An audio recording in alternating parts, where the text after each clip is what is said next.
韓国ソウル地下鉄カンファムン駅。直射日光浴びまくり。さて今日行くところはこっちか。仏館さんを背景に今日も優雅に見えるカンファムン。ただいつも来るたびに思うねんけど、カンファムンって大体工事してる？初めて韓国来た時はまだこんな大きな広場なかったからな。その時に比べれば立派な広場になっている。漢服を着た外国人もたくさんいる。カップルもいる。観光名所や。やはりこの辺はソウルの中心部やから歴史的な建物も多い。そしてすぐ横にはどなたですか？ヨン・サンソ。日本にも留学されていた小説家の方らしい。だからキョボ文庫の前にいらっしゃるのね。着いてすぐ直射日光にやられてもうた。ちょっと申し訳ないけどここで休ませてもらうわ。そうそう、今日はもう暑い思て扇風機持ってきて。暑すぎて熱風来てる気がするけど。はい、ちょっとだけやで。ああそうや、今日はもう一個あんねん。あなたは扇風機で、俺はこのセンスでどうにか頑張るわ。あれなんや、なんか書いてる。人は本を書き、本は人を作る。言葉やないの。確かに世界中にめちゃくちゃいっぱい本あるけど、自分が出会う本によって視野が広がっていったりするからな。久々にじっくり本読みたなったわ。そんなかっこええこと言うてるけど、俺飯食べに来てんねんて。視野広げるよりはまず胃を広げな。とりあえず今日のお店に向かマジで？どういうこと？セジョン大王より大きい何かがおる。えらい可愛い顔してるけど、ビーチボール持ってる？一応セジョン大王の後ろにはおるけれど、何？飼い犬？めちゃ笑うてるやん。飼い犬なんやろうな。っていうかそもそも犬なん？この子のお名前はヒンディ。ヒョンデ百貨店のキャラクターらしい。ただこのカンファムン広場は季節によっていろんなイベントやってて、子供も楽しく遊んどる。俺もそこに入りたい。入ったら怒られるやろな。ヒンディの視線の先にはビーチ風のパラソルまである。今年の夏は多分もう海行かれへんやろな。この白シャツ脱ぎ捨ててビーチボールでも膨らまして、横にはカクテルでも置いて、ご飯やて。カクテルちゃう、俺は焼酎や。危ない、俺がヒンディに飼いならされるところやった。海はもう来年にお預けや。そろそろ見えてきた。今日は焼酎に合う料理やで。着いた。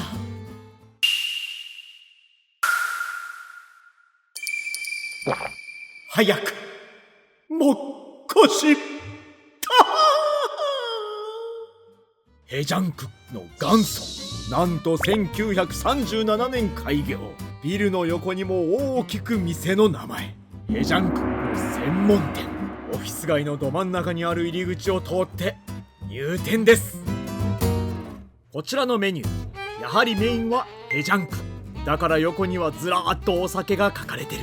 壁には至る所に写真があって、女優さんが常連やったり、創業者の方のお写真があったりする。歴史が長い分、お店の移り変わりも感じることができる。해장국 두 그릇 하나 주시고요. 소주도 한 병 주세요. 진로 주세요. 진로. 예. 注文と同時に出してくれたおかず類は角的のみ。ヘジャンクには大切なおかず、そしてテーブルの上にはいろんな調味料が置かれてる。後でゆっくり見てみよう。時間差で出てきた福印ライス。ヘジャンクやからな。そりゃそうやろ。来た。ぐるぐるぐるぐるぐるぐる。ヘジャンクには焼酎やろローリング。カクテルちゃいますね。プールとかでもそんなカクテル飲まへんけど。ヒンディに飼いならされた俺は舌で味を確かめる。そう、これってことで、まずは一杯。波の音、聞けずに見える天の川。ありがとうございます。冷たい焼酎が五臓六腑へ染み渡る前に料理がやってきました。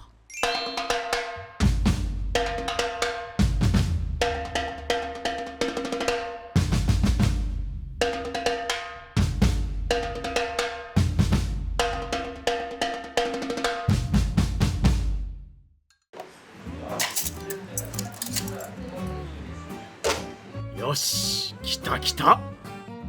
ネギという森をかき分けたその先は、トゥッペギからあふれんばかりの具がたくさん入ってる。この量、徳の破壊力。湯気とともに匂いも立ち上る。どれから行くか迷うけど、やっぱりまずは千枚からやな。千枚でスプーンが隠れてしもた。フーフーをしてそのまま一口。瓶で飲んで酔っ払っても、俺の糸腸は今日からフリーダム。大量に入れたのにもかかわらず、顎使ってないんちゃうかと思うぐらいの柔らかさ。臭みも一切なし。そして千枚が使ってた透明なスープはすっきりしていて、これは胃に優しい。そして次はやはりこいつ、尊治。徳を頼むとこのぐらいのサイズの尊治がゴロゴロ入ってる。少し冷ましてこれも一口。尊治は牛の血を固めたものなので、新鮮じゃないとなかなか食われへん。てかめちゃくちゃうまいねんけど。こうなるとやっぱりこれ。ヘジャンクックは日本語で酔いざましスープとか訳されること多いけど、これからは酔いを覚ましながらまた酔うスープに改名した方がええんちゃうかなと個人的には思ってる。そして口の中が焼酎味になった後はすぐさまこのスープ。このスープ1スプーンで本当は酒飲める。体が宙に浮く。再び千枚をゲット。これは大きい。そうや、なんかあったよな。周りを見てもみんな使ってある。よし、でこれや。小皿についでいく。そう、これはからしソース。なるほど、そういうことか。再びのあなた。そしてすかさずからしソースにつける。何の迷いもなく口に運ぶ。あ、これめっちゃうまいやん。これ必要や。千枚自体にはそんなに味がないから、ソースつけることで食べやすくマイルドになった感じがする。これは必須や。こうなったらもう俺の前に道はできた。再びからしソースを適度につける。鼻にツーンとくるぐらいのからしの強さはそこまで強くないから、食べやすくしっかりとこの千枚の歯ごたえを感じることができる。そしてやっぱりヘジャンクには確適や。ヘジャンクのさっぱりさとこの大根の歯ごたえを感じたら、手は自然にコップを掴んでいる。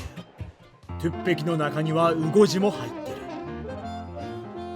このウゴジもしっかりと胃を癒してくれるわ。そしてもちろんもやしもたっぷり。酔いざましには欠かせない材料。早く酔いを覚ますために大量にもやしを口に入れる。だってすぐ飲むから。冷ましては酔いながらテラ人狼チャミスル合計3本注文したらスクラッチカードをくれるの。1等の商品は人狼ちゃん。マジ？まあとりあえず飲む。1等人狼ちゃん3本か。1人やで俺。無理やて3本は。いや1人でここでも3本は無理やて。そんな悔しさを食欲にぶつける。ヘジャンクいっぱい頼んでここで焼酎3本なんか飲んでたらもうあかんて。いくら酔いざまし言うてもそのサマスが追いつかへんて。スクラッチカードは次回や。今日は美味しく食べて美味しく飲む。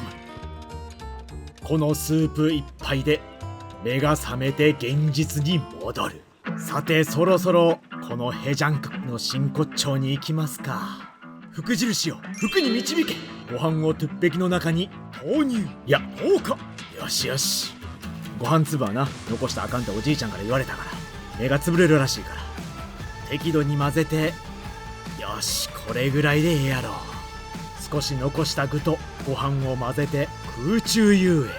スプーンの上に雪がかかった仏冠さんが見える。そして一口。これがヘジャンククや。スープの中にご飯を入れることでヘジャンククのラストが見え始める。こうなってくると必ず必要なんが角的。ご飯物と一緒に口に入れることで酸っぱさが広がる。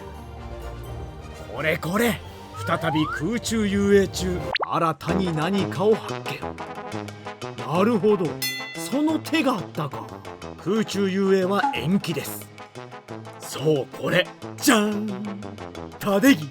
これまでは白いヘジャンククやったけど、これで赤いヘジャンククになる。少しお味噌っぽい匂いがする。これはええ感じや。この辺はお好みで少々入れていく。そしてもう一つ、赤い唐辛子。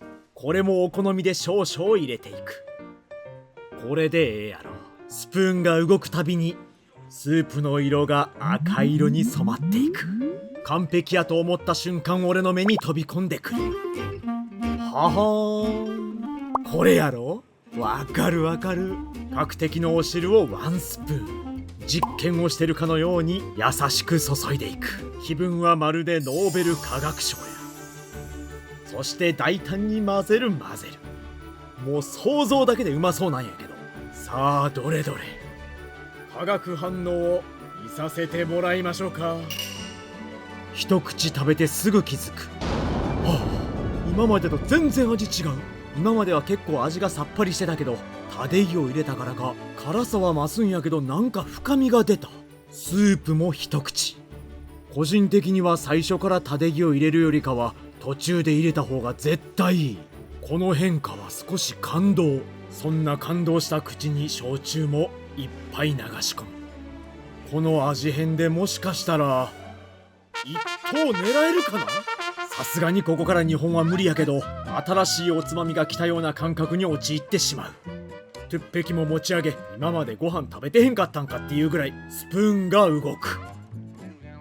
トゥッペキ90度食いで完食したと思ったら、そのままの勢いですぐに角的をつかむ。ダブル角的で口の中もさっぱりや。さあ、そろそろ最後の一杯になってもうたな。酔いざましをしながら酒を飲みながら酔う。これが本当のヘジャンク、最後の一杯。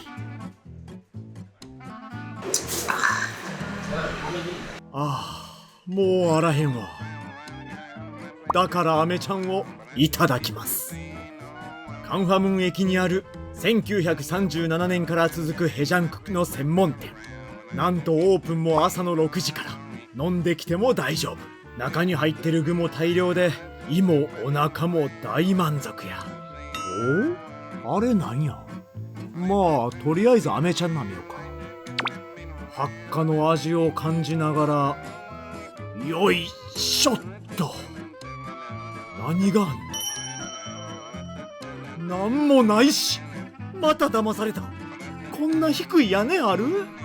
酔いも冷めたし、これでまた一日ここから始まる。잘먹었습니다